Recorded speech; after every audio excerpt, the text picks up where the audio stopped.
Welcome to Unmute Yourself. I'm your host, Jennifer Carter, and I am so glad you're here. This podcast is about lifting the curtain on leadership, purpose, and the real stories behind people who dared to speak up, take risks, and create lives that reflect who they truly are. Now, today's conversation is going to be a little bit different. My guest today is Mojdeh Gharbi.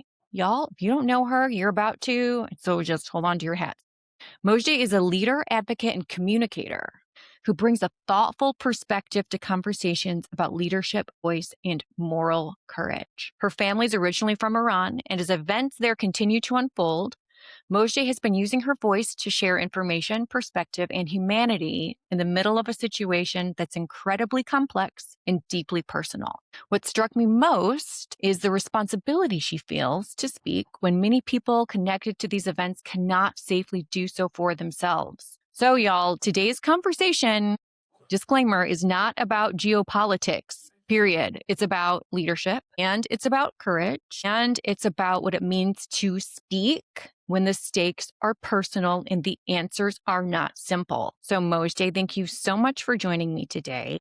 Thank you for having me. Yes. And before we dive into the leadership side of this conversation, I'd love to just start with your story. So can you please share a little bit about your background and the experiences that shaped who you are today? Absolutely. That's a big question, by the way. Right. So I'm going to start by saying, I came to the States when I was 11, so I'm an immigrant. And actually, when I came to the US, I spoke limited English. So you can imagine the fun of having to learn a new language and, of course, get assimilated to the culture here. The good news is that as a kid, it's a lot more simpler than it is if you come as an adult, and everyone was very friendly, very kind. So I quickly was able to pick up the language and be able to be fluent at it. And then, of course, years later in just my professional career, I ended up writing some of the speeches, not only for our business, but also for a lot of executives at Microsoft, which is ironic for someone who's an immigrant and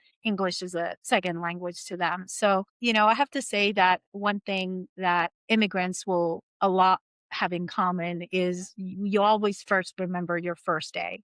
And I remember what that was like for me as a 11-year-old and holding my mom's hand. And we actually came through Ellis Island. So what a significant special place that is. And I remember distinctly all the lights and the buildings and the crowds, and it was almost like for people who go to Vegas for the first time, and that just oversensory, overload of what it's like. And that's what it was. It was beautiful, and it was so much happening in the streets and people and cultures mixing. And for someone coming from as you mentioned, obviously we didn't get a chance to have a lot of that diversity. So it was so beautiful to see.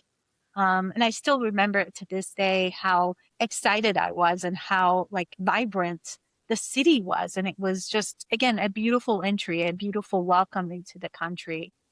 Landed in Austin. Actually, we came because my sister wanted to study engineering, and it was something that was her passion. And my parents wanted to give us the best life. So education was always very important. It is for many Iranians. And it was important that she got her wish. And so she went to UT and she studied engineering and became an architectural engineer. And it was something that was very fulfilling. Of course, I knew for my parents, it came with a cost, right? They left everything behind, their families, their belongings, and they came here for a sacrifice of a better life, just like anyone that usually comes here as an immigrant for a future generation. So to me, I have that sense of responsibility. I've been very privileged in my life. I've been very lucky to get to where I am. And it just seems natural that where I can contribute back to this society and contribute back to this community. That's really important and dear to me. I love it. And when you were speaking, I just kept thinking about it's chance, kind of, right? Like how you ended up in Austin because of your sister, and then here you are, and you work for Microsoft and you built your company and support your parents and your dad who's still with you. And I just wonder, was there a moment when you were growing up where you realized that your voice mattered more than you ever thought that it could or would? It's interesting. I actually, no one believes it right now, but I was very shy as a kid, and I think Jennifer, you probably don't believe it either, I but don't. I really was, and I was so just in my own shell. And I actually see it in my niece now, and she's so vocal, she's so independent, and it's so amazing to see. She's only 19.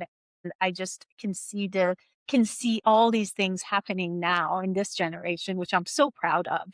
They really have their own voice. But back then it wasn't that way. I don't think I even had my voice in college or even my early days in my career. I think a lot of us in our early 20s and teens, you're trying to kind of discover who you are. Right. So I was a bit shy about speaking out. I honestly think I really found my voice when I started. I was a business manager, kind of like a chief of staff to one of our executives at Microsoft. And I never forget the meeting I had with him. And he took me to a very first meeting. It was kind of our first initial weeks together. And afterwards, he asked for my perspective. And to be honest, I was kind of brutal. I basically laid down the law about all the things that went wrong and how bad it was and all the stuff and how he could have even as a leader been better. Oh my gosh, this is And great. yeah, I was kind of bold about it. I can't believe to this day I did that, but I did. And so anyway, fast forward 2 days later, I never forget this. He gave me a call and he sat me down and he, first of all, thanked me for the feedback. And he said he really appreciated the observation. And then he followed that by my voice matters and it carries weight. And so I am now part of his leadership.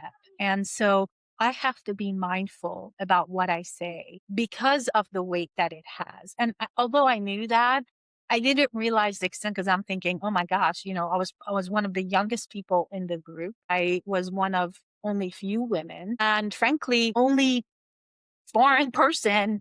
We had one more Right. person who joined the group. So in my mind, I just thought, whatever, I'm doing my job, all this stuff. It never realized the gravity and the weight of my words. And so that was my first lesson in that, you need to be mindful and intentional about what you say and how you say things. And also make sure it's coming from a place of facts, place of knowledge. And if you are not sure of something, you need to also understand and communicate that. And so it was really interesting. And I think that was my first real experience to really exercise my voice and be careful and deliberate about it as well. And we even had kind of a discussion and agreement to say, I am going to come to you moving forward, and I may give you things that are red flags or things that you need to be thinking about.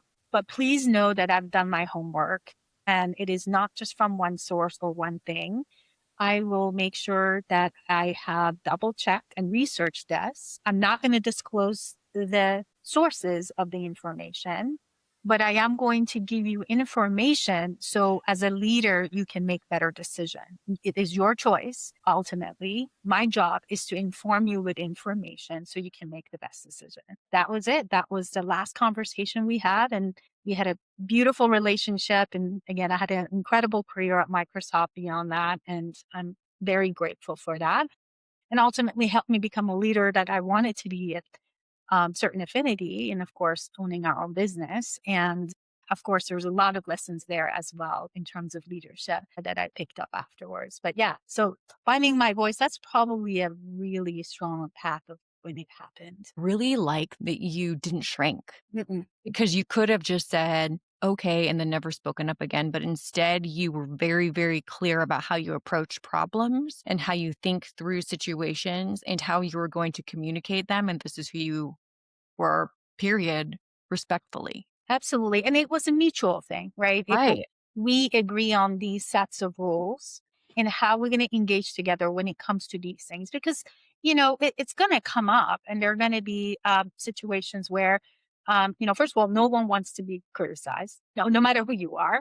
And second of all, sometimes, everybody has their sensitivities and you have to be mindful of that and navigate through that. And so it's important to understand that. And that was another lesson being in a role like this, the importance of roles like this. Your job is to set up your leader for success, but also the organization for success. So I knew it was part of my responsibility. So I took that pretty seriously. Yeah. And it was really important that we operated in that manner. And whether it was good, whether it was bad, whether it was in between, it didn't matter. It was just making sure we operated with integrity, kept our values, and also an open communication. That was really, really important. You have to be bold to do that. And yeah, Yeah. It reminds me, there's a story that you told me previously about your parents voting against the regime and the revolution where they thought that they might be like killed right there. yeah. Like how does growing up, can you tell us more about that? And then how did growing up with that sense of, I guess it's bravery and it's courage, how did that affect you? In some ways, because I was so young, I was sheltered in a lot of ways of what happened in many of the stuff. I mean, my parents lived through a revolution, we lived through a war, lived through immigrating to the US, Right. and so much more. And, when you're going through it as a kid, it almost doesn't seem real. In some ways, it felt like a game, like, oh, we're getting on a plane and you don't understand the gravity. And I look back, my parents were making those decisions, maybe a little bit younger than I was. I think they were maybe in their 40s. So think about that and the gravity of those decisions and then coming to a new country. So my dad was a captain in the Navy during Shah's regime. And so he actually monitored all of the Persian Gulf and was responsible for the Navy and obviously a lot of the activities that was happening then. And so as you see the events unfold, he's too intimately familiar with obviously that region and that area. And so when the revolution happened, he was actually taken away multiple times, imprisoned. Most of his colleagues were killed, and he was just very, very lucky that someone vouched for him, and they happened to become someone very important in the revolution, that, I don't wanna go I keep Right. telling him he has Right. to write a book, but basically vouched for him to let him out of prison and Wow. saved his life. And afterwards, he also worked with the American government for a few years, and these are things that is not really shared publicly. So when the revolution was happening, one thing, and my mom passed away just about a year ago. I am curious, like, what is gonna be in her head, if she was here and she was seeing all the events unfold and what is happening. But they were very adamant about the revolution and not being supportive of this coming regime. And the way it worked is it was very public voting. And you went in there and they gave you cards. One was green and one was red. And you can imagine which was which. And you had to pick in advance, hold it in your hand while you're in line. By the way, there were rows of Revolutionary Guard soldiers with guns on either side as you're voting. And so my parents, my mom and dad were very adamant that they're against this regime. And so they made the decision. I can't even imagine the courage to do this, that publicly they were going to show their Wow. displease. And they took the red cards in their hands. And my dad, still to this day, I get emotional, but it explains how my mom was shaking and crying. They had two kids at the time. I was very, very young. And they go in to put their ballots in publicly, and they thought then and there they were going to get arrested and killed. I mean, they were pretty confident, and it's a miracle that didn't happen. But throughout their life, they've done so much of this to show courage, to show bravery, that I don't, maybe that's kind of part of me in my DNA.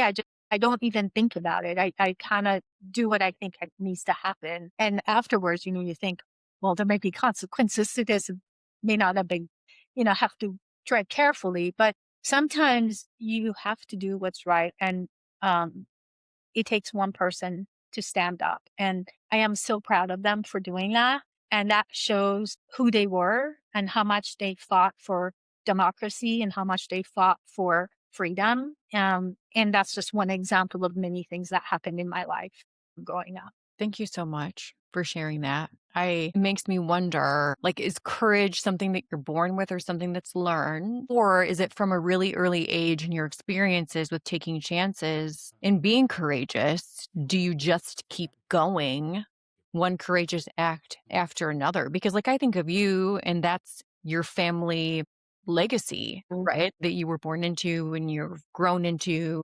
And now you're leading courageously, same as what your parents did. And so being around that and learning that, I wonder what was different about your parents to have that courage. Do you know that? Have they talked about it? Like, what was the thing that made them keep going and hold the red card? Because they knew what was right for them. I think it was instinct. And I think it was just they observed, firsthand how extremism could really be bad. And so I Yeah. think those were all things that they were always against. And I think to go further, my parents, one thing that I love them dearly for is that they never ever told my sister and I we can't do anything. It was always, you can be anything you want to be, you can do anything you want to do, we are 100% supportive of you and your life. And it's always been that way. And I mean, my dad to this day is even like that with my niece. My niece just did the marathon in Austin and she ranked 10th in her category. And Oh my my dad god. was like, yeah, this is like after doing all kinds of other stuff, that she's accomplished and involved with, she got, he was so excited, got her a trophy. He was like celebrating. He wanted a photo with her. He was like so proud, like this in our family, you're the first to do this, and for whatever reason, my sister and I didn't get those types of abilities. So, it's a big deal for our family. But anyway, it's just the way they were. They celebrated all of those accomplishments like with us and really truly. I'm so grateful because not it doesn't matter where you're from. You may have family that isn't as supportive or Right. may not teach you those things. And so I think that's part of it. When I think about things, it never even crosses my mind like not doing it is an option. It's just I don't even think that way. There's never a gate. There's just how can I get it done? How can I do it? And how do I solve this problem? That's usually what's in my head. And I noticed, recently, more so than usual, we'll say, you've been putting out more content, Mhm.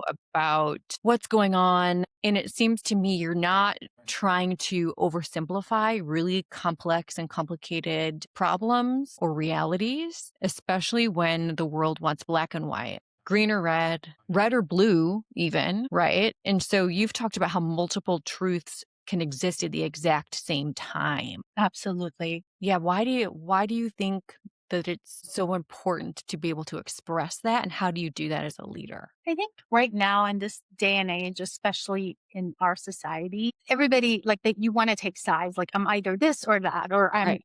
doing this or I'm doing that. And I think that we need to step back. And first of all, one of the things my parents always taught me was empathy, and kindness. Always go with kindness. And trust me, I have my moments too. It's not like I'm perfect and I'm gonna sit here and say I'm always have empathy or always I'm gonna, lead with kindness. But it was really truly important to them as a value and love and kindness for others. And so I think that we need to see that more from all of our leaders. I don't care where you are, and frankly, as an individual, we can also be a leader in our own community, be a leader in our own family, be a leader with our friends. So this isn't just, isolated to I'm a business owner or I'm a public official or I hold some kind of a leadership role in the community.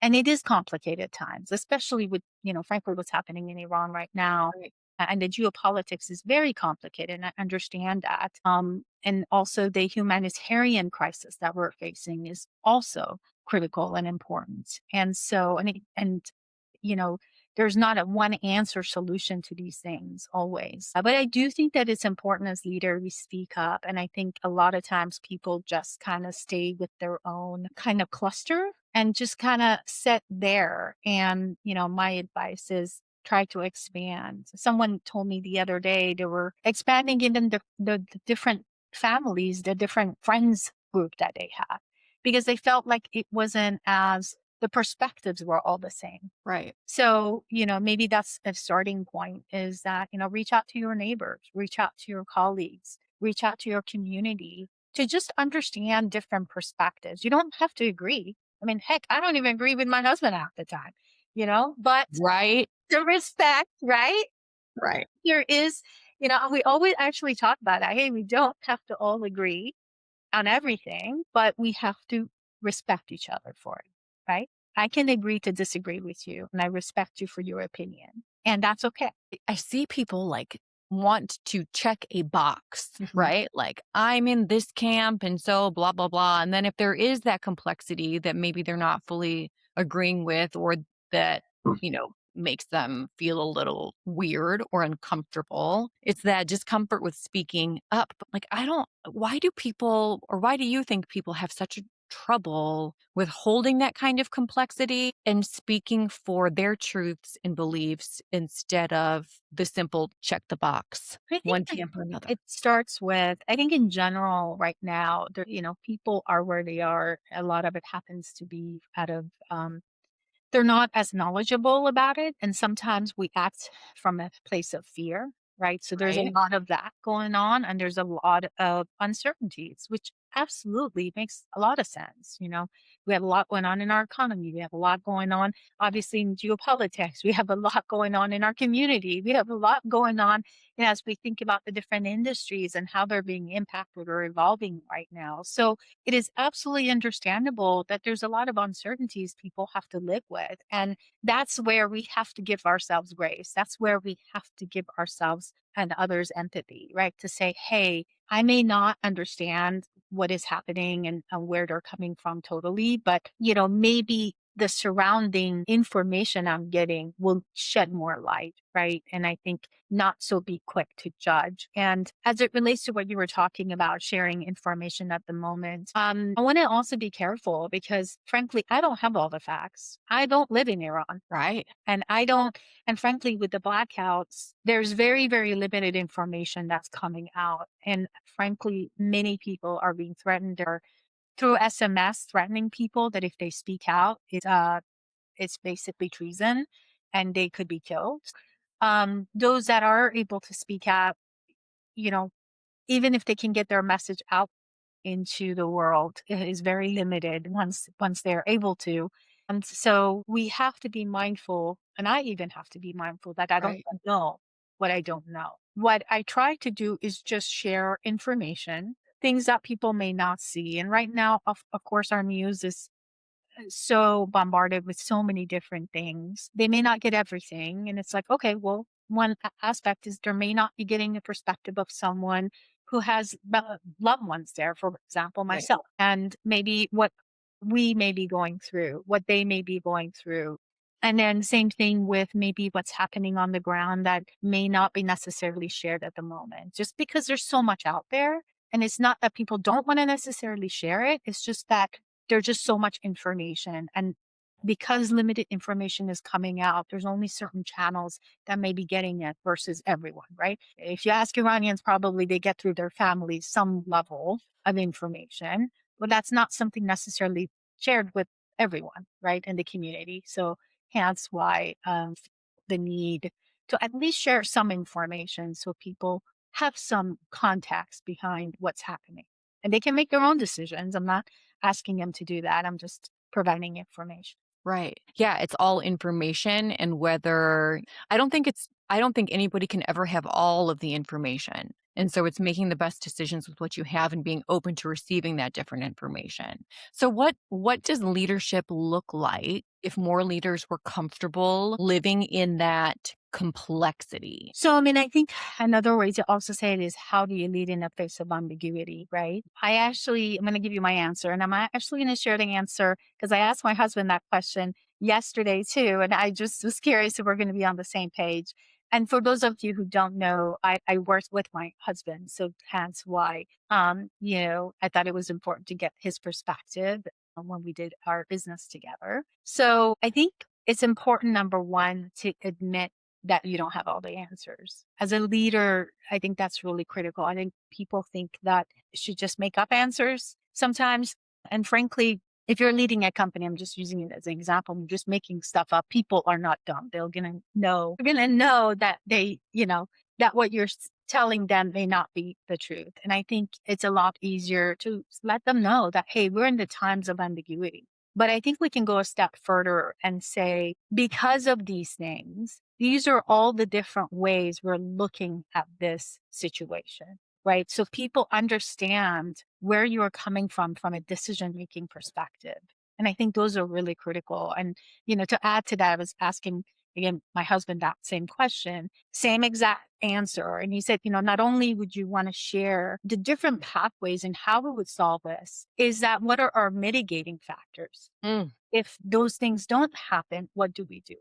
Right? Because there's not one answer. And because there are so many uncertainties, you almost have to have contingency plan to your options and the decisions that you want to make along the way. And it's important to share with people your decision process, how you got to those things, admitting that there is a level of ambiguity and that is okay. And we're going to do our best to lead as much as we can in the way that makes sense for us in whatever capacity. And number three is to let them know what happens if those plans change and what are the contingency plans. And honestly, that's all you have to do because then you're sharing with them Yeah. those plans. Yeah, it doesn't have to be overly complicated. I hear leaders say, "Oh, but what if this and we need to give them this answer and they'll figure it out." And it's just the truth is easier, but freaks so many people out. It is hard. And I would say that when you have employees that have been around them for a long time, they understand and get that and appreciate that. And of course, with people who are maybe in fairly part of their career, maybe they don't have that maturity in terms of experiences and skills that they have built over time. Mhm. It can be scary. And I think that is okay to also spend time with those individuals, right?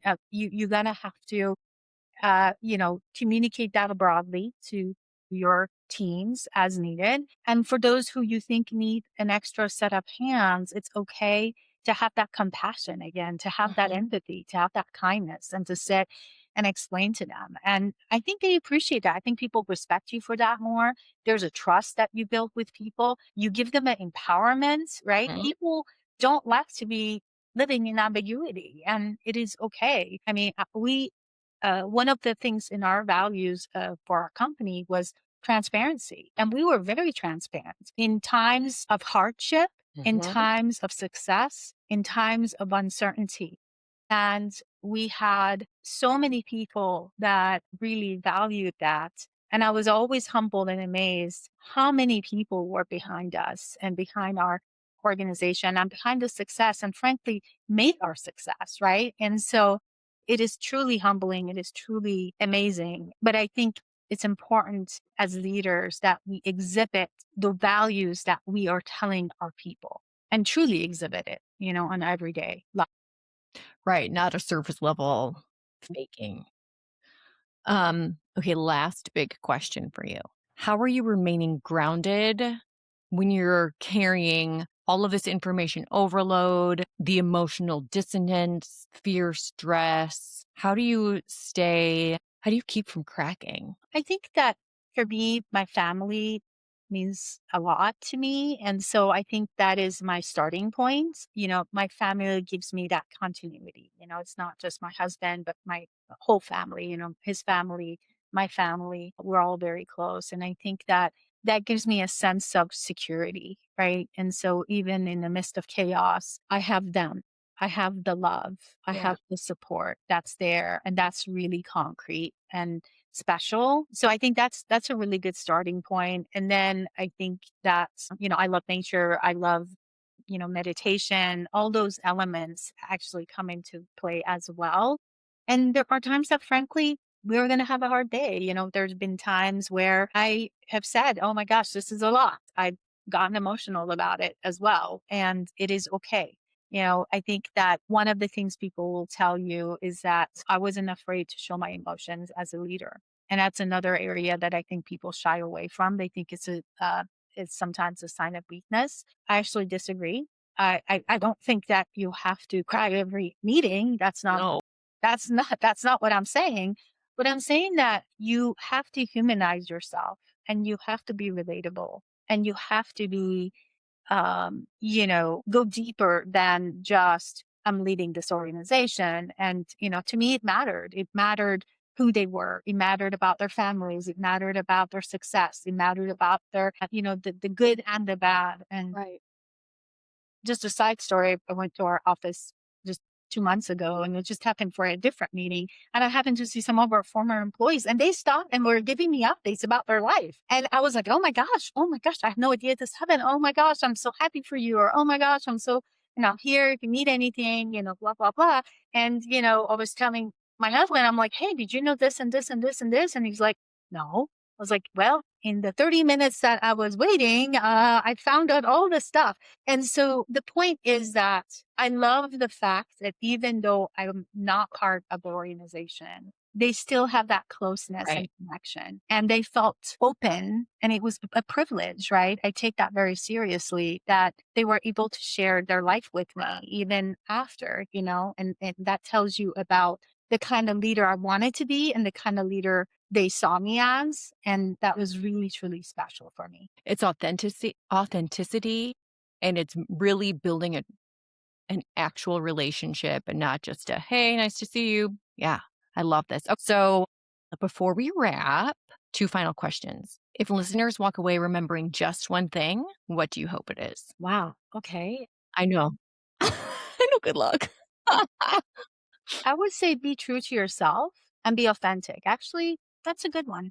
That's what I would say. That is a good one. Okay. And then on a more personal note, what has it meant for you to share your story here today? Wow. Well, honored, number one. Again, it's a privilege, and of course, Jennifer, we know each other for a long time now. But I hope that it gives people a point of view, right? Another perspective in how they can be their own leader, perspective around how they can, do more for their community and to lead with courage. I mean, it is people, it's easy to be silent and it's easy to just sit back. And in this moment in time, we need more people who care and more people who really want to show the human side of leadership. And let's celebrate that. Let's do more of that. Let's build people up that are doing that. And let's do that for each other. I think that's really important. Well, thank you so much. And how can listeners connect with you? Well, they can find me on LinkedIn. I always joke I'm supposed to be semi-retired, but that hasn't happened. That has not happened. I don't think that's going to happen anytime soon. I am just as busy as before. But yeah, LinkedIn is probably the best way to connect with me. So, and thank you for the time. I really appreciate it. Well, thank you so much. And thank you to everyone listening for choosing truth over comfort, alignment over approval, and courage over silence. Until next time, unmute yourself and be who you already are.